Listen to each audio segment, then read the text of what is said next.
আজকের ভিডিওতে আমরা দেখাবো রাবেয়া বসরি রাদিয়াল্লাহু তাআলা আনহা কত কষ্ট করে রোজা রাখতেন। রাবেয়া বসরির কষ্টে রোজা রাখা দেখে আল্লাহ তাআলা তার সাথে কথা বলতেন। রাবেয়া বসরি রমজান মাসের সময় পূর্ণ মাত্রায় তিনি সিয়াম সাধনা করতেন।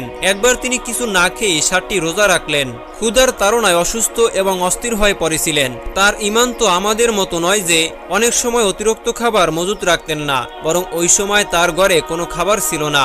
এমনই এক সময় এক ব্যক্তি কিছু খাবার নিয়ে হাজির হলেন রাবেয়া বসরির দুয়ারে। খোদার মর্জি বুঝা খুবই দায়। ওই সময় ঘরে কোনো বাতিও জ্বালানো ছিল না। রাবেয়া বসরি খাদ্য খাবার জন্য ঘরের ভিতরে গেলেন আলো জ্বালাতে।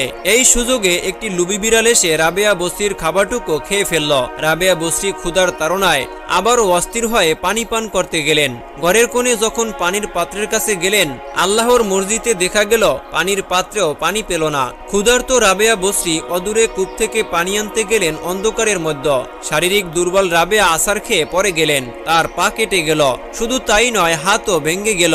এবারে তিনি স্থির হতে না পেরে জায়নামাজ বিছিয়ে নামাজে দাঁড়িয়ে গেলেন। নামাজ শেষে 2 হাত তুলে রব্বুল আলামিনের দরবারে ফরিয়াদ জানালেন, রব্বুল আলামিন, তুমি আমার সাথে একই ব্যবহার শুরু করে দিলে। তুমি কি আমাকে তোমার রহমত নাজ নিয়ামত থেকে বঞ্চিত করতে চাও? আমি যে এভাবে তোমার ইবাদত করতে পারছি না, তুমি আমার কি পরীক্ষা নিচ্ছ?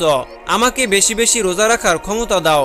ইয়া রব্বুল আলামিন, তুমি তোমার সবকিছু থেকে এ রাবেয়াকে বঞ্চিত করো, আমার আপত্তি নেই, কিন্তু তোমার ভালোবাসার ছোঁয়া থেকে দূরে সরিয়ে দিও না। চোখের পানিতে তার বুক ভেসে গেল। এবারে রাবেয়ার মুনাজাতের নিস্তব্ধতা ভেঙে কে যেন বললেন, হে রাবেয়া, যদি তুমি নশ্বর পৃথিবীর সুখ শান্তি আরাম আয়েশ চাও, আমি তাই দিব, কিন্তু তোমার অন্তরের মণিকোঠা থেকে আমার ভালোবাসা মুছে ফেলতে হবে।